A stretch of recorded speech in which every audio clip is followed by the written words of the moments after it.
Hertel is director of the UNC American Indian Center, an enrolled member of the Lumbee Tribe of North Carolina, and a descendant of the Kahari Indian tribe. She also has an appointment as a clinical assistant professor at the UNC School of Social Work.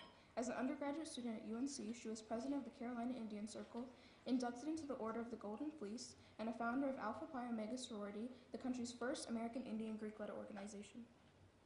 Prior to returning to North Carolina, Amy served as project manager at the Center for Social Development and research manager at the Catherine M. Booter Center for American Indian Studies, both at the Brown School of Social Work at Washington University in St. Louis, where she completed her doctoral studies. She also earned a Master of Social Work and a Juris Doctorate from Washington University. Dr. Locklear Hertel's area of study is asset building in tribal communities as an exercise of tribal sovereignty and a means towards tribal self-determination. As director of the AIC, she focuses on developing strategies for universities to engage Native issues, leaders, and citizens across her campus, state, and region. Many students have expressed that the American Indian Center is a space of care, of home, and of opportunity for them at Carolina. And we know that this is possible largely because of a carefully coordinated efforts. We are glad to learn from Dr. Locklear Hertel today. Please help us welcome her.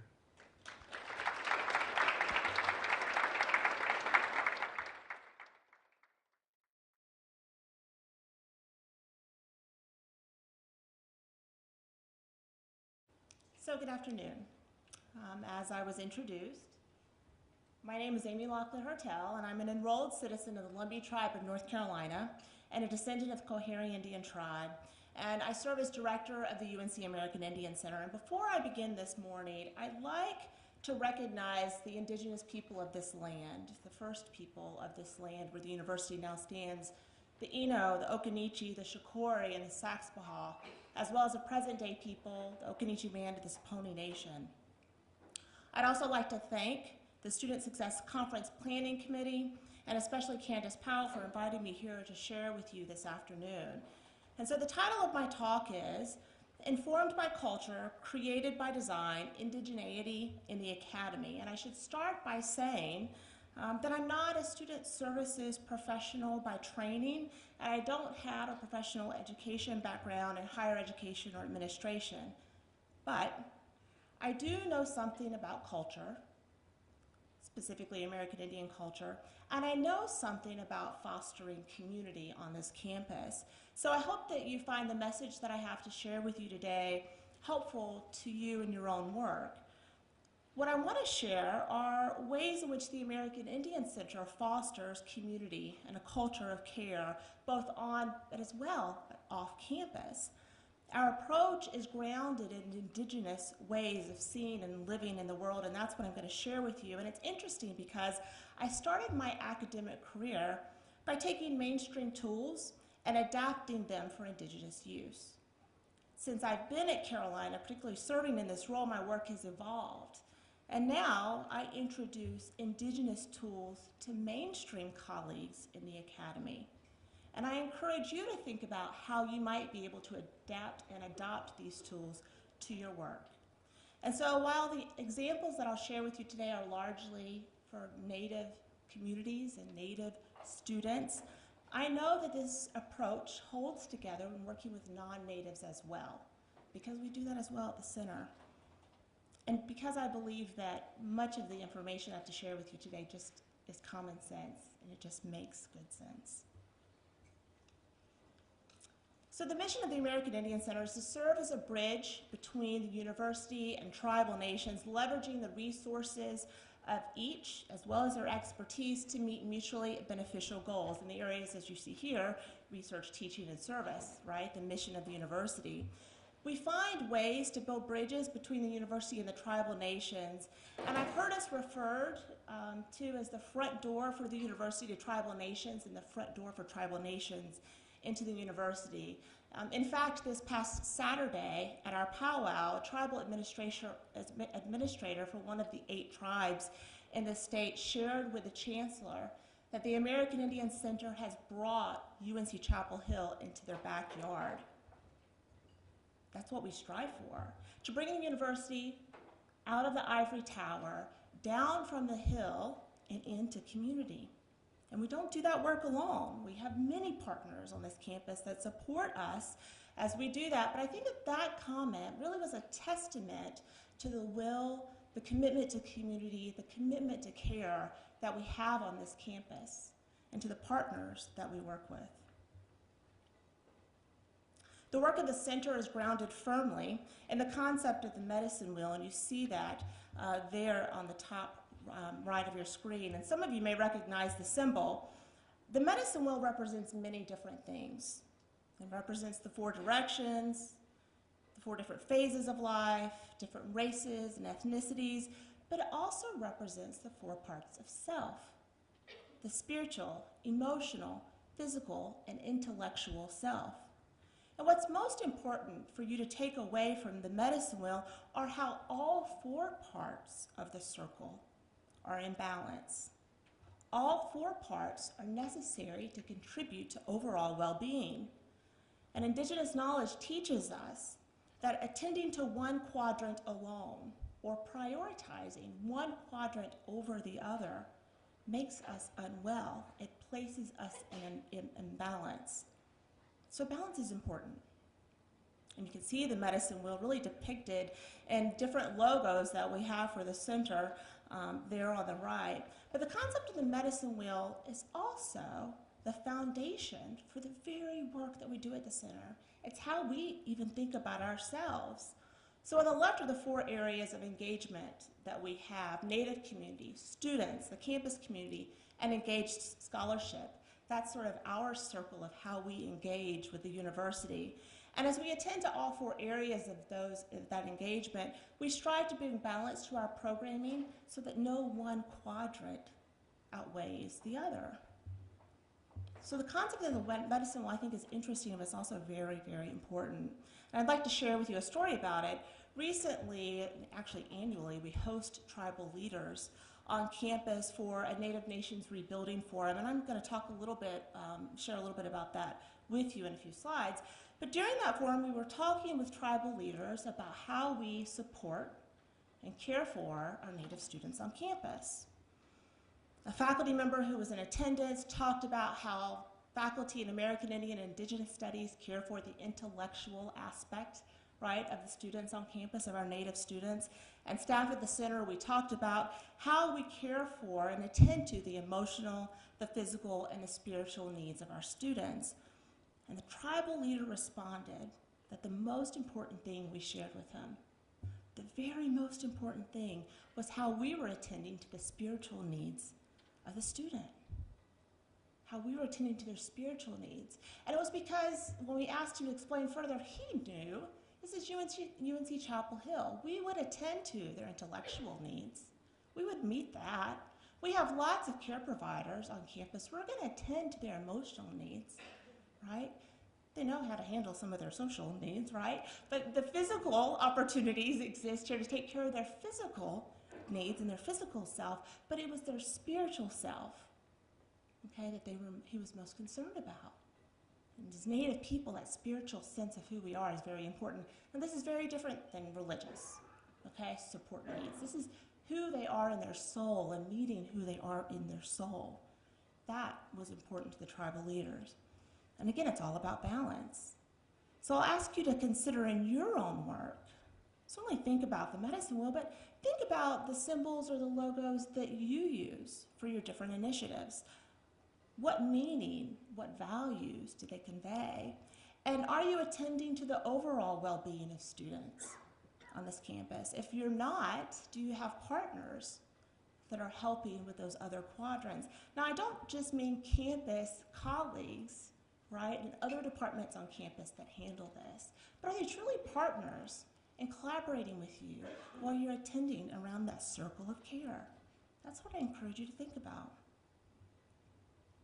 Now, LaDonna Harris, she's founder of Americans for Indian Opportunity and a citizen of the Comanche Nation, has identified 4 core values and obligations that foster indigeneity, or a sense of community in tribal nations. And these are depicted here on the screen: their relationship, responsibility, reciprocity, and redistribution. And according to her research and that of her colleagues at the Center for Interactive Management at George Mason University, these 4 values cross geography, cross tribal nations, and cross generations. So let's go through them. The first value is relationship. Now, relationship creates this kinship obligation. And the theory is that maintaining peaceful personal relationships is necessary to reduce conflict, right, and to create social harmony in a community. Relationship also refers to the belief that everyone is related. There's a kinship obligation. We're all related. For us, right, we share this campus, we spend the majority of our week together in common spaces, sometimes very tight offices. We share in the university's mission, and we're all committed to education and the support of our students. So in that sense, we're all related by a common interest. And in order to have community on this campus, in order to foster that community, we have to find ways to come together around those common interests, much as we're doing today. I'll encourage us to keep doing that even outside of this convening. The next value is responsibility, and it's the community obligation. It refers to the belief that each person has value, and they have something to contribute to the whole of society or to our campus community. If a person is left out of activities, left out of engagement, then the whole society, the whole community is shortchanged from what that student has to offer. The implication is that each person has different strengths, right, and different qualities and different social responsibilities. This also, though, creates a personal obligation for each and every one of us to find meaningful and productive ways to identify what our responsibilities and skills are, but also to create space for others to engage in their responsibilities and share their skills and talents as well.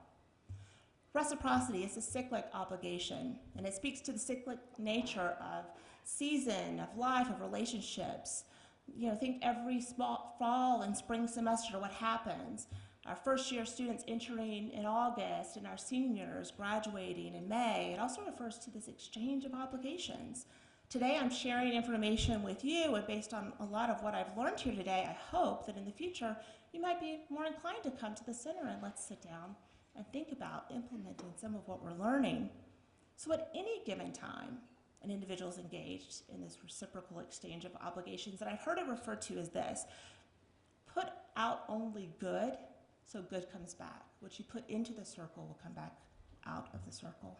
So put your very best in. The value of redistribution is the obligation of sharing, and it refers to this continuous balance and rebalance of relationships. The idea is that the value that's derived from a good, a skill, a trait, or a talent is not in its possession. It's not in holding on to that thing, but it's in the giving away of that item, that skill, that talent. And giving is done not with a sense of superiority or charity, but it's done in this larger context where the idea is you may be giving today, but tomorrow you may receive in a similar fashion. You also see, though, at the very bottom of this slide, the 4 values of the American Indian Center, and earlier we heard about the 4 pillars of the Office for the Dean of Students. These 4 values we print everywhere. They're at the bottom of all of our slides today. They're on our website. They're at the bottom of the materials that we share out. They're very important to us because that's how we want our colleagues, that's how we want you to think about the American Indian Center on this campus. So respect, we treat all of our partners, Native and non-Native, all of our students, Native and non-Native, all of our faculty, Native and non-Native alike. We treat them the way that we wish to be treated. Responsibility, we know as a public service center that we have responsibility to serve this campus community, but also off campus as well, and I'm going to talk a little bit more about that.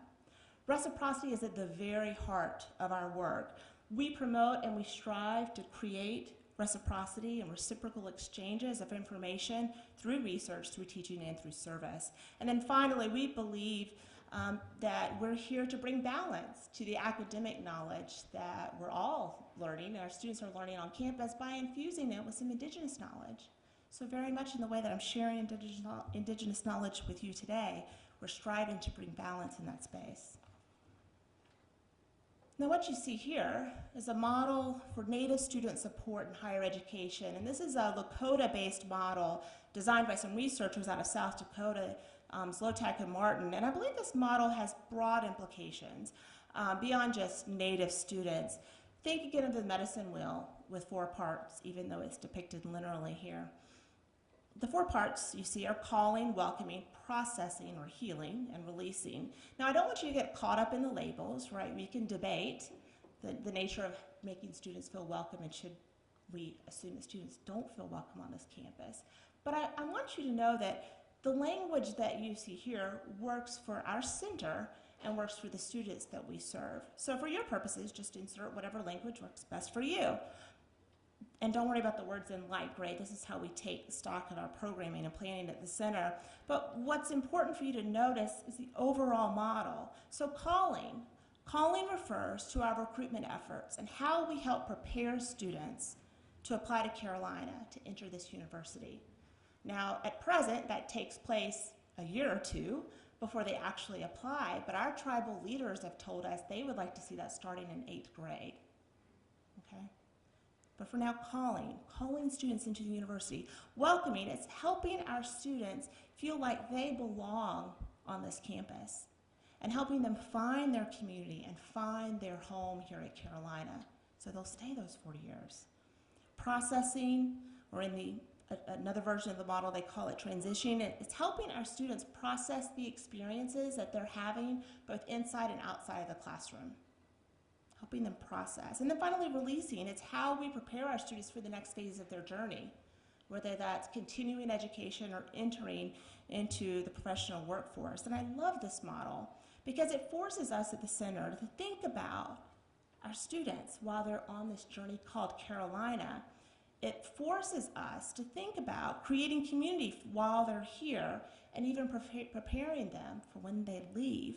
And it forces us to think about our care of these students. So our approach to work with Native students includes Native communities, and it has to from our perspective. As you see here, when we think about bringing students successfully into the university, we're also thinking about their release. And how do we release students successfully back into Indian country or back into their tribal communities or wherever that may be that they self-determine. Now, some people may call this pipeline programming, and we're not using that terminology these days, but think of it as building bridges into the university and then building bridges for them back out of the university. But in order to do this, in order to send them back out of the university into Indian country, we have to listen to our leaders in Indian country and our partners in the academy, and we have to listen to students. We have to prepare our students to enter into this environment and care for them while they're here, and then we have to prepare them to release them. Now, that releasing part back into Indian country, if that's where they go, requires us to think professionally what skills and skill sets are needed by different tribal nations in the different regions where the students might be going. What do they need? And so our job is to work with tribal leaders to find that out, and they're willing to tell us. And we can share that with students who want to go home and have a job to go to. It's important. A few years ago, I was speaking with some recent graduates from a university, and those graduates had received a degree in American Indian Studies. Fantastic degree. And one of the largest employers in the community was the tribe. And they said, this degree works great for here working at the tribe. But if I want to do anything else in this community, not a lot of jobs, but there's some health care, there's some other education-related jobs there, a little banking industry. If I want to do something else, I needed to get some other degree when I was in undergrad. And that's important. Not to say that that degree didn't have value, but those students wish that they had maybe considered double majoring or major and minoring, right? It's important to know what we're releasing these students to be. And that's what it means to be adapting and evolving to the workforce needs. And as you all know, that's part of our strategic framework here for the university now. When we work with a tribe or community, and I'm going to shift here to talking about community work, we don't think about what's wrong or what disparities exist and how can we intervene. But instead we go into a community and we say, you know, what's your vision for your future? What would you like to see? What do you want to have happen here? And we map the assets in that community to meet that vision and to help address any concerns that are raised. We find ways to leverage the assets on this campus to assist in that as well. University partners, faculty, students, and staff. As I said, we don't use disparities to guide our work, but we listen to the self-determined needs of the communities and the people that we serve, and we find the resources to support that. The same can be said for how we approach, for our approach here on campus. We ask students about their experience. We ask them what would make their experience better. What experience do they want to have as a Carolina student? And we listen to their responses. We then leverage the resources and create the partnerships on campus to help meet those self-determined interests or the visions of the students. And that's how we go about creating sustainable programming. And that's how we create meaningful initiatives. And that, folks, is how we create community on campus. We build on a shared vision that everyone's committed to achieving on behalf of the students. So if I had to stress something from our approach, it would be that we listen. We listen to our stakeholders, we listen to their concerns, but we also listen to their vision. Not what's wrong, but what do they want to have happen? What is their vision? Listening to tribes. In 2013, Chancellor Folt signed an agreement with all 8 North Carolina tribes in the state, resolving to bring the nations to campus annually to hear from them about how we may support their self-determined initiatives. And the first forum was essentially an introduction. It was an introduction of the tribal nations to the university and the university formally to the tribal nations, and that's where we signed the agreement. The second forum was a partnership between the American Indian Center, undergraduate admissions, and the Center for Student Counseling and Academic Success. And the third forum, which we hosted just last month, was a partnership between the center and the School of Government. Every year, tribal leadership informs the topic of the forum. And as they inform what they want, that tell us what they want to talk about, we then go around campus and we find the partners that make the most sense to bring together, right, for the forum. So each year we listen to their concerns, their vision for their future, and then in that forum space, we ask them, what are your recommendations for us achieving that vision on this campus? You tell us what you would like to see with respect to calling students into the academy. Tell us what you would like to see with respect to providing leadership training and government training to elected tribal leaders in the state. Tell us what you would like to see with respect to training and to informing your students about opportunities for them to return home for work. So tribal leadership drives the topic of each forum. After each forum, we come back, we compile the data that we collect to create a report. You see it on the left here. And that serves as our blueprint for informing our work going forward. Not just our work, but of course the partner group on campus that we're working with as well. And in each subsequent forum that we host, we share our outcomes and our progress with tribal leaders from the previous year while we're starting the process all over again. So that we're creating a new blueprint, and then we're reporting back on how we're doing with the blueprint they helped us create last year, right? Accountability.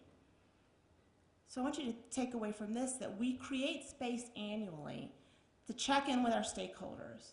We create space annually to hear how we could serve them better, to hear what their visions are, and to hold ourselves accountable by sharing with them on our progress from the previous year. This creating space, listening, and accountability for us is very important. So listening to students. One way we listen to our students is through a program called Post the Walls, and Quay Lynch is here. Quay runs this program for us at the center.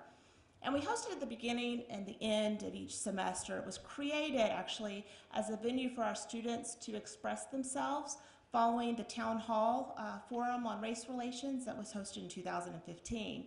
What we noticed at that forum is we only had one Native student speak in that space, in that venue.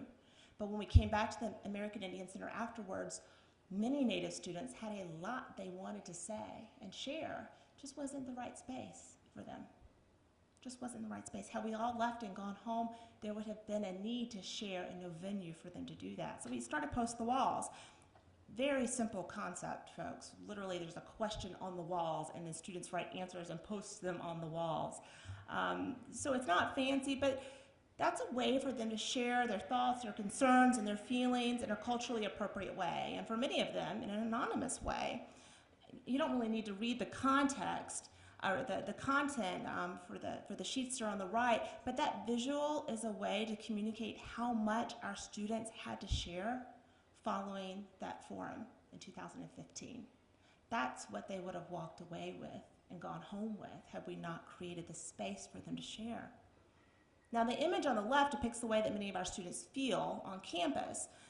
We really listen and take these responses seriously and sincerely. We take them to heart, and we seek ways that we can improve our students' Carolina experience. So you see some of the words here. What we do is we support programming, and we speak in venues like this so our student population no longer feels so invisible. We try to bring awareness about the Native population on the campus. We partner with faculty to do the same thing in the classroom so our students don't feel excluded in the classroom or invisible in the classroom. We want them to feel important, but we had to listen to how they were feeling to understand all this, and then to create opportunities to sort of address it formally in the rest of the university. And listening to the university, really listening to our faculty and our staff. Last year we started the Carolina American Indian Roundtable, or CARE, right, for short. And I see some of you who've been to CARE here in this room. It was modeled after Mark Little, after his Eastern North Carolina Working Group, if any of you are familiar with his work. And this group of faculty and staff meet throughout the year to go over a few goals. First, we identify scholarly work happening in tribal communities. It gives us an idea of what the lay of the land for the university looks like in terms of that work, and we see how we can support it. We introduce faculty and staff who attend to opportunities that exist in different tribes and communities, okay, trying to bring resources together. And likewise, we learn about what opportunities could exist, and we partner those faculty and staff with the tribes that it would be most beneficial for. CARE has resulted in a number of tremendously rewarding experiences and adventures that truly are bringing some awareness and understanding about Native populations to campus. So I have an example I want to share with you. As I first mentioned back a few minutes ago, we seek to bring balance to our 4 areas of engagement. And we become excited when we find opportunities where we can sort of bring all of those together. We can bring the campus community, the tribal communities, and students together, and overlapping right there in the middle, we can create scholarship. That's affirming to our students in all areas. So I'd like to share with you an example of the work. Last semester, we partnered with Dr. David Salveson from the Institute for the Environment in his capstone course of undergraduate students. And they were able to partner with the Coharie Indian tribe, who was undertaking this large effort to restore and maintain the Great Coharie River, a very important cultural place for them. But they were looking for resources and for help. David's class worked with the Coharie tribe to collect oral histories, okay? All non-Native students, by the way, okay? All non-Native students went to go collect oral histories from tribal elders about how the tribe engaged with the river and the waterway historically. What were their memories of the Coharie River? And then the students went in and they conducted did some water quality testing, compiled information about that, and they also went in and looked at the morphology, how the morphology of the river had changed over time after hurricanes and natural disasters and other things. It was a great partnership, but these were all non-Native students. And they said they had never even heard of the Coharie tribe before. Okay? Not terribly surprising, but terribly saddening, okay? They had not heard of the tribe before. So how does this benefit Native students, you're thinking?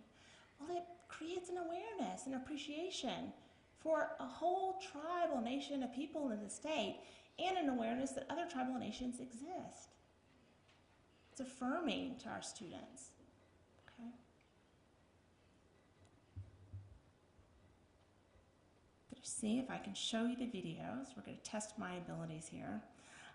2 videos were made. The first video I'm going to show you is a video created by the university, by our communications department. So the university learned of this capstone course where students were going out to a tribal community to do some work, and they created a video. And so the video is from the students' perspective, how the students were learning. Okay? The next video is of people on the river, and that video the students created for the tribe. Okay? Going back to reciprocity, leaving something behind for the tribal nation. The last video the students created for the tribe, and that's what the tribe, one of the outcomes the tribe received as a result of working on this project. They're very short.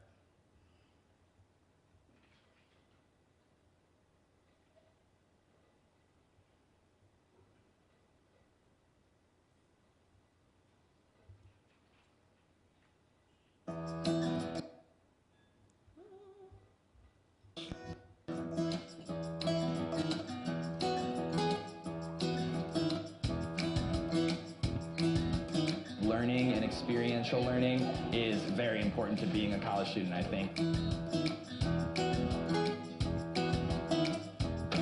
My name's Wade Sum. Right now we're doing water quality testing. So we're sampling at several different spots along the river. So that hopefully we'll be able to aid the Kalahari tribe in trying to use this as an ecotourist resource. We would like to record their experiences with the Kalahari, do an oral history. As I watched him on the creek, I turned back into that little boy. This river is our ancestral waters. The native name is Jacob Twofeather. Where'd you grow up originally? Right here. To tell the story of our people as we lived it, it's very beautiful, it's very honest.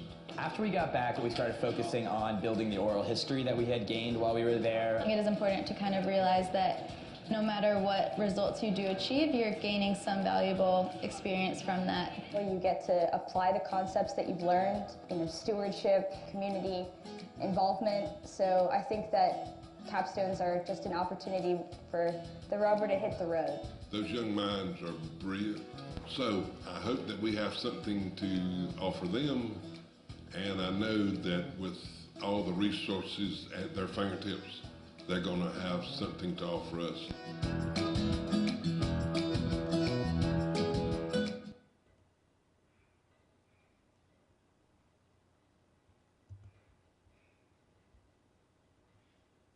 Video 1.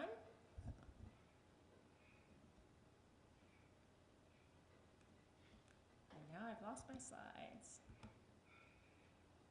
There we go. I just needed you to get out. It was perfect. It was wonderful. Thank you.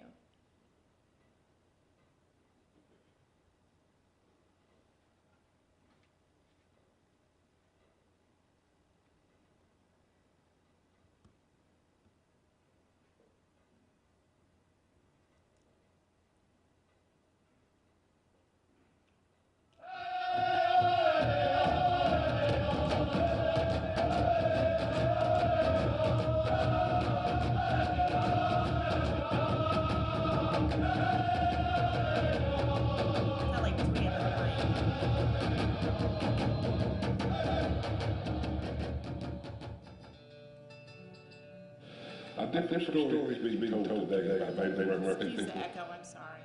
It's a story of integrity and honor and pride.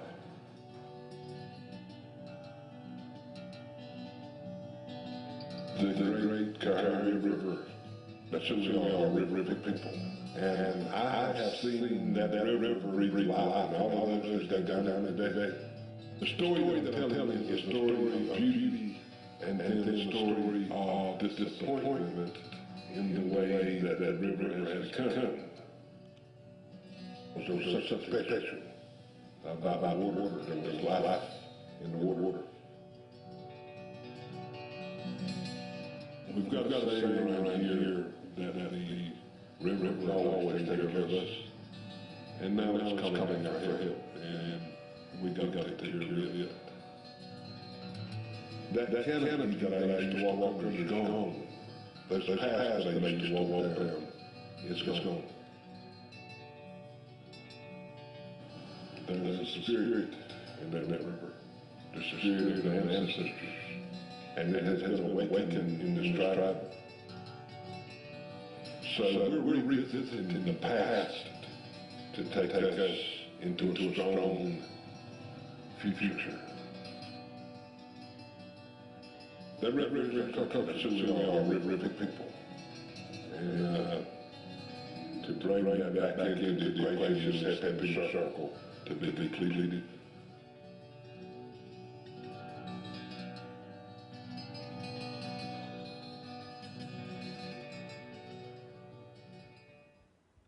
I have to apologize to the student group that created that beautiful video because I did not do it justice. But I encourage you to check it out. But did you hear the reciprocity and the partnerships with the students and the tribe and the campus community benefiting the students? Now our native students are thinking about the Institute for the Environment as a possible place to go study because that institute is now partnering, not continuing, just continuing its partnership with the Coharie tribe, but it's also partnering now with the Lumbee tribe and looking at the impact of the pending Atlantic Coast pipeline in that tribal community. So academics are such an important part of all of this work. Now, I couldn't conclude today without this slide and offering you this advice. My advice would be to avoid the asterisk. And some of you know what I'm talking about. It's when whole populations of people are not included in studies, or when data is reported, but that data is reported with an asterisk, that a population or an ethnicity is statistically insignificant, those numbers, and they're not included at all. Folks, when that happens, when that asterisk is used, or when whole groups of people are completely omitted from data collection and reporting, then that population is left out of the identification of the issue, and they're left out of discussions about the solutions for that issue. Now, if you wish to read more about the concept, the book is here, Beyond the Asterisk. It's written by Indigenous scholars and applies to higher education, so I highly recommend this book. But I would say avoid the asterisk and make the invisible visible. So my closing thoughts. This afternoon, I've shared with you our model for building community, which is informed by the Indigenous knowledge I've also shared with you this afternoon. But I'd encourage you that this information doesn't have to be limited to Indigenous communities. I believe it has some broader application. What I've shared with you today are ways of seeing, thinking, and interacting with the world around you, and I'm inviting you to adopt and adapt these as you see necessary. So define community. Who are you serving? What are their unique needs? Maybe there is community off campus that we should be considering as well. Certainly, students from rural communities have different needs than students from urban areas, right? Transfer students have different needs than first-year students, and so on and so forth. So really think about the community that you're serving and their unique needs. Create space to listen. How do you create space to foster communication and to inform your work? Today's a great example. Let's not wait until next year to have another great example. Create space and listen, truly listen.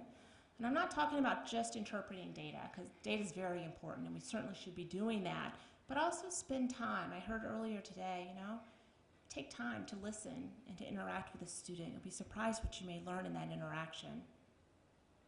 Consider who you might be partnering with on campus to achieve the vision of your students or the communities that you serve or the stakeholders, and include that group in your definition of community. Create a relationship with them. Get to know them. I found that bringing people together around a common interest really creates community, and it's the best way to foster that communal environment. Create programming based on the information you receive, and I would suggest, receive when you're listening, and I would suggest hold yourself accountable for implementing work based on the feedback that you've received. We think about it with our communities. If our communities or students give us information, we have a responsibility to do something with that information, and then to report back to them on what we've actually done. And with each data collection effort, with each reporting out of your information for each program that you host, I'd ask you to look around and see who's excluded from the room, who's not at the table, Who do you have to use an asterisk to talk about? And avoid using that asterisk. Bring that group in. Figure out how to engage and work with that group. It's hard to create community when you leave people out. Okay? Now, if you want to learn more about our approach or more about the communities that we serve or any of the information I've shared with you today, please let me know. Quay Lynch is here, our Native Student Engagement Coordinator from the American Indian Center. Please let her know. We'd be happy to work with you to develop partnerships, to work on this coordinated culture of care. I'd like to tell you thank you for your time. I know we're at the end of a long day. This is always the hardest spot to fulfill, but I thank you for your time. And in closing, I'd just like to leave you with the words of Sitting Bull, who's a great Lakota leader, who once said, and I quote, "Let's put our minds together and see what life we can make for our," he says, children, and I would say students. Thank you.